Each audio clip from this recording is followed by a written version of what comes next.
Hello friends, welcome to Banu's kitchen recipes. இன்றைக்கி நம்ம ரொம்ப ஹெல்த்தியான பிரேக்ஃபாஸ்ட் ரெசிபி செய்கிறத பார்க்க போகிறோம். ஹெல்த்தியான ராகி புட்டு செய்கிறத பார்க்க போகிறோம். ராகியில் நிறைய கால்சியம், அயன், ஃபைபர் சத்து நிறைந்திருக்கு. ராகி புட்டு கூட நிறைய பொருட்கள் சேர்த்து இந்த ரெசிபியை நம்ம இன்னும் கொஞ்சம் ஹெல்த்தியாக பண்ண போகிறோம். தினம் இட்லி தோசை சாப்பிட்டு உங்களுக்கு போர் அடிச்சிருக்கும். பிரேக்ஃபாஸ்ட்டுக்கு ஒரு நாள் இதை போல் ராகி புட்டு செஞ்சு பாருங்கள். உங்கள் உடம்பு சுறுசுறுப்பாகவும் நல்லா ஹெல்த்தியாகவும் இருக்கும். ராகி மாவு ஒரு கப் ஒரு அகலமான பிளேட்டில் ஆட் பண்ணிக்கோங்க. நான் இன்றைக்கி வீட்டில் அரைச்ச ராகி மாவு தான் ஆட் பண்ணுறேன். ஒரு சிட்டிகை உப்பு சேர்த்துக்கோங்க. கொஞ்சம் கொஞ்சமாக தண்ணியை தெளித்து இதை மாதிரி பிணையுங்க மாவை. கொஞ்சம் கூட கட்டிகள் இல்லாத மாதிரி கொஞ்சம் கொஞ்சமாக தண்ணி தெளித்து மாவை நல்லா பிணையுங்க. மாவு உங்களுக்கு கொழுக்கட்டை போல் பிடிச்சா இதை மாதிரி கரெக்டாக வரணும். இதுதான் கரெக்டான கன்சிஸ்டன்சி.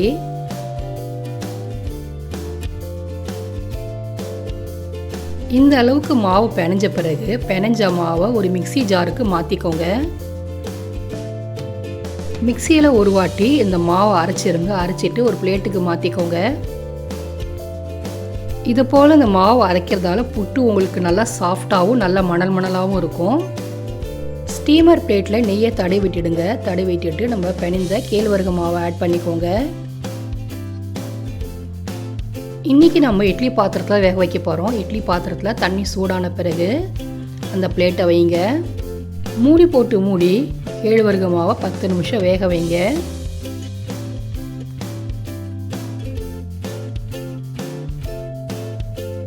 பத்து நிமிஷத்துக்கு பிறகு வெந்த ராகி மாவை ஒரு பிளேட்டுக்கு மாற்றிக்கோங்க.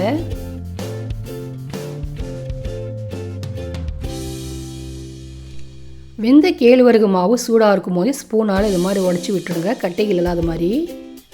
1 டீஸ்பூன் நெய் ஆட் பண்ணிக்கோங்க. மிக்ஸ் பண்ணிக்கோங்க சூடாக இருக்கும் போதே. நாட்டு சர்க்கரை 3 டீஸ்பூன் ஆட் பண்ணிக்கோங்க.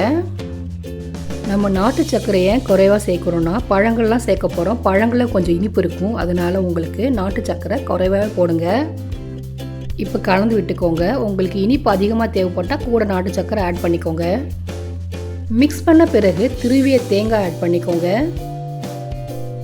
பொடி பொடியாக நறுக்கிய முந்திரி, பாதாம் பருப்பு ஆட் பண்ணிக்கோங்க. மாதுளை பழம் கொஞ்சம் ஆட் பண்ணிக்கோங்க. ஆப்பிளை சின்ன சின்ன பீஸாக கட் பண்ணி அதுவும் ஆட் பண்ணிக்கோங்க. இப்போ மிக்ஸ் பண்ணிக்கோங்க. இதெல்லாம் நம்ம சேர்க்கறதால இந்த ராகி புட்டு ரொம்ப சுவையாகவும் நல்லா மணமாகவும் இருக்கும். 10 நிமிஷத்தில் ஈஸியாக ஹெல்த்தியான ராகி புட்டு ரெடி ஆயிடுச்சு. இப்போ ஒரு பிளேட்டுக்கு மாற்றிக்கோங்க. தினமும் இட்லி தோசை சாப்பிட்றத நிறுத்திட்டு ஹெல்த்தியான ராகி புட்டு இதை போல் செஞ்சு சாப்பிடுங்க. வயிறு நல்லா ஃபில்லிங்காக இருக்கும். உங்களுக்கு பசி எடுக்காத மதியானம் வரைக்கும். இந்த ரெசிபி உங்களுக்கு பிடிச்சிருந்தா லைக் பண்ணுங்கள், ஷேர் பண்ணுங்கள், கமெண்ட் பண்ணுங்கள். எங்கள் சேனலை சப்போர்ட் பண்ணி சப்ஸ்கிரைப் பண்ண மறந்துடாதீங்க.